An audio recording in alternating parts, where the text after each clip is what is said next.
Welcome back to another episode of My Kitchen with Jake. I'm your host, Chef Jake Osburn, and today we're in my home away from home, Sandhill Crane Vineyards. This is the location of my kitchen, Kitchen Little. We are down in the basement of Sandhill Crane in their barrel room. I don't know a lot about this room, but my partner, Miss Holly, does. So we're gonna join her out in the field and upstairs and in the bottling room for a quick tour of Sandhill Crane Vineyards and kind of what they do and how wine production relates to food safety and where our food and their wine come together as a perfect pairing. A little different. Some are bigger, some are smaller, some are tighter cluster, some are looser cluster. Okay. Yeah, they're all very different, but these are Marquette, and they're a little bit smaller grape. Did they already bloom yet officially? Yeah, so these are kind of the babies. They're so cool. Yeah. So these are Marquette. How long does it take before we get a actual harvest off of them? They'll be harvested in probably early September. Early September. Yeah. So my name is Holly Peterson. I am the vintner here, which is a fancy word for winemaker. Yeah. I'm also the owner of the business, and we've been in business for 22 years now. How did we get to know each other? I was a wine club member. You were a wine club member. I'm not even sure the first time we met you even were a wine club yet. I know. We were kind of walking around chatting with people and we met you. We were wine club members for about 3 years, and then we ended up falling into a role where your kitchen became available and you were looking for somebody to place it. Mm-hmm. So my company, Kitchen Little, is now in there since February 1st. Yes. Thank you very much. We're a perfect pairing. Yeah.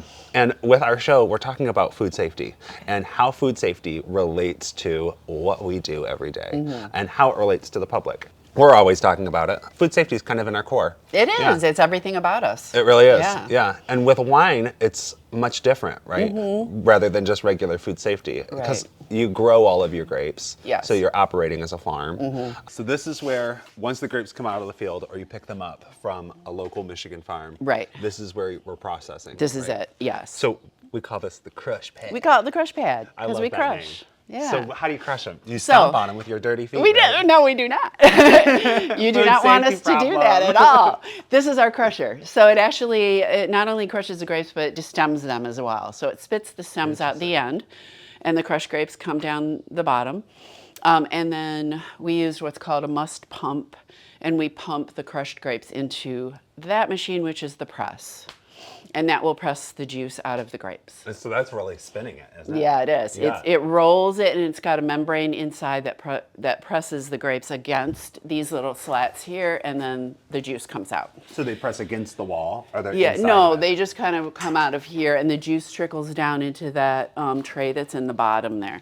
Fascinating. And then that will be pumped into a tank. That's a huge piece of equipment. It really is. And all this gets sanitized with ozone? Absolutely. Wow, that's every a big single job. time, before and after. For each batch, you separate it too. Oh, yeah. Wow, that's got to be a really big process. It is, but it's important, of course. Yeah, it's a labor of love. Yep. Okay, so we go in this tank. We go in through. Right. We get spun. Yep. We turn ourselves into juice. Yes. We're now grape juice. Yes. This is the stopper, technically. It right? is. Yeah. So once we're through there, where do we go? So then it goes into a tank, which I can show you inside. Okay. And then at that point is going to start the fermentation process. So that's when I add all the magic stuff. Okay, the magic stuff. Okay. So this is the ozone machine. It is. So yes. she's mixing electricity and water together and creating ozonated water. Yeah. Correct. That's it. Yeah, Yeah. that's the science. Yeah, that's as the simple math. as that. I mean, it seems simple to me because we just do it and it works and it's great. And you can spray everything off with it. You can Yes. aerosolize it. We can. Kind of whatever. Yep. Can you help us describe ozone to the public? Yeah, maybe not as well as a It's gonna be chemist, tricky, but right? I am going to try. So Okay. I know the ozone actually goes right into the water. So the machine itself is creating the ozone. Yeah. And then we can either use it directly in the air if we want to, but generally we ozonate the water. Yeah. So all of the water that is used for cleaning the tanks and the equipment, et cetera, is going to have that ozone running through it. Okay, cool. And for those that don't know, ozone is a natural cleanser. Ozone comes up during a thunderstorm. You can smell ozone. It's when the electrical storm reacts with the particles and it makes the water have additional scrubbing power, essentially, to clean inside of spores of leaves for E. coli. They're using it in production like that. You mentioned you can do it in the air. They're doing that in some of the food trucks now. Oh, that's great. Ozone in the interior space to keep it sanitary. So you're using that ozonated water through all of your lines, through all of your bottles. You're using, you said sodium bicarbonate and potassium metabisulfite, actually. Potassium metabisulfite. Shelley, our chemist, is going to be so proud of us, learning all of our science words. Technically, the sulfites, when you see there are sulfites in wine, oh, that's what that is. Now, we keep it at a minimum level. We don't, you don't want too much because you can actually detect it. If you drink a glass of wine and you feel this little zing in your nose or something, that's like a little bit too much. But we keep it at a level where we can keep all the wine safe. And that's the main thing. And that's a natural product as well. So it is not harmful in any way. It just keeps my the wine wine knowledge safe. is expanding. Yes. Yeah, another day, another thing to know. I remember in the beginning of our partnership too, one of the, and maybe this isn't because of sanitation, but our sanitation is often either chlorine-based or ammonia-based. And we had to go with ammonia-based per our conversation because bleach, what does bleach do to it? Bleach can interact with wood, causing a problem in wine itself that causes a kind of a musty, mildewy flaw in the wine. Oh, like a flavor thing. Yes. So it's not harmful, but it's just something you don't want in there. Yeah, and for food safety and sanitation, we, because we're all in the environment with the wine, have to be thoughtful about it. About everything. Which is fascinating. Yeah. I mean, delicate little grapes. Yes. And you thought Petite Pearl would be the delicate one. Turns out it's all of them. They're all delicate. All right, so Holly, what is this room? This one's cool. Are we in a cave? Yeah, this is my favorite room, actually. So this is our barrel cave. So this is where we keep all of the barrel-aged wines. Okay.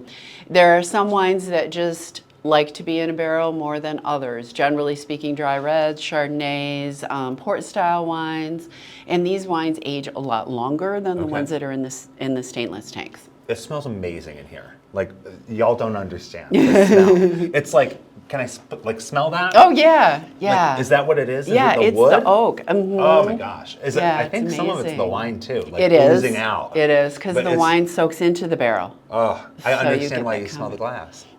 It's all part of it. It's all part of it. Yeah. So what is it? What you've got? Different varieties, Yes. aging. And the barrels don't all look the same. They Why don't look the same. So we've got some French oak barrels. Most of them are actually French oak. We've got these bigger style barrels, which are 500 liter. Wow. We actually do some bourbon barrel aged wines as well. So these are bourbon barrels from a Michigan distillery, which smells really good too. Yeah, that one's different. Yeah, and then the rest of them are just regular French oak barrels. Wow. That one is so much different. Is there pressure in them? Not really. They're It's just the band's holding it together. the bands have to hold it together because it is absolutely full. Yeah. These look so full. They look bulgy. Yeah. That's amazing. How cool. So how long, they'll set in these for how long now? It really depends on the style of wine. A Chardonnay will be about a year. A drier red like a Cabernet or Merlot, maybe 2 to 3 years, maybe even 4 depending on the wine. And then we do the port style wines that can be from 5 to 10 years. 5 to 10 years to get one bottle. Yep. Wow. Yeah. And how many uses do you get out of each bottle? Out of each barrel? A barrel, yeah. It really depends. You get a lot of oak on the first use. Okay. And then the second use, it goes down a little bit. Yeah. And I have some older barrels that really don't have any oak flavor left in them, but they're still a really beautiful way to age the wine. Okay. So they can go on for a long time if And you then want if them you to. phase out one, is that what our guests are setting out? It upstairs? is. Like we make you them use into those? tables. How Yeah. cool. Yeah. What like a reuse, recycle. Yeah. It's just thoughtful. It's Yes, really it cool. is. I love it. I love Yeah. to be able to do A that. little bit repurposing in there. Uh-huh. Wine, I could almost consider it a food because it's something that you drink with your meal. Yeah. And it is an organic product, obviously. We get it from the vineyard, we get the grapes. Our main goal in the cellar and the production of the wine is to keep everything clean. Yeah, absolutely. And that's I guess that's my biggest thought on that is just keep it all clean, keep it all sanitized. Yeah, well, and we're out here in the country too. Yep. That's one thing that we always have to be diligent about Yeah. is pests and Yes. what they're doing. I think it's probably why we have so many cranes, is that exact same problem, Yeah. which I'm thankful for. Yes. But as long as they stay outside. Yes. So we're always being thoughtful of, how we're leaving things open and if we're closing things off. Lots of cleaning. Lots We're of always cleaning all the time. Yeah. It's not the most glamorous part of the business, but it's the most important. Yeah. Mm-hmm. We're standing now in Sandhill Crane Vineyards tasting room. just next door to Kitchen Little. Yes. And we've got slews of wines. Can you tell me how the layout happens? Right. So we put it in the same logical order as tasting the wine, which is dry to sweet. Oh. So if you try a sweet wine, you try to go backwards to a dry wine, it's just not going to taste right. Mm-hmm. So we go left to right, dry to sweet, and it's also, that's how people can go shopping. Yeah, that makes picking perfect up their sense. wines. And we have somewhere around 30 plus wines, which is a little unusual for a winery. Yeah. It's kind of a high amount. But well, and this is a little unusual anyway, because we're southern Michigan. Yeah. We're kind of a rarity for vineyards in our area. We are. I mean, especially for somebody that's fully producing. And I like to make a wine for everyone's taste. Yeah. We're not in wine country, so not everybody's gonna come in here and want a Merlot. They might want something a little on the sweeter side, something just kind of light and drinkable. So we try to make a wine for all tastes. Absolutely. So, really my important. wine taste is sassy and vignoles. And I'm like, oh, so now that I understand the organization, I'm a dry wine You're a drinker. dry wine drinker. That's right. And I think you didn't even start out that way. I did not. No, I was You were a little more of a semi-sweet. Absolutely. Absolutely. Maybe even more like a Moscato kind of thing. Yeah. I was one of those. Yeah. But look at it, I'm matured. All the important things, what we learned. You need to ozonate your bottles. You need to make sure you're using ammonia instead of bleach in your vineyard. There's so many things. If you're looking for more Michigan food safety tips, visit michiganfoodsafety.com. They are our sponsor for today's episode and many others. I'd like to thank Holly and Sandhill Crane Vineyards for our partnership and our continued growth. And I'd like to thank the Michigan Restaurant and Lodging Association and Michigan Hospitality Foundation for all of the backing they've given us for all of these many years. We hope that you come out and visit Holly and I, and we will see you on the next episode of My Kitchen with Jake. But I think we've got to grab some plates and it's time to dig in. I think that sounds fabulous. All right, thanks so much and have a great day. Bye-bye.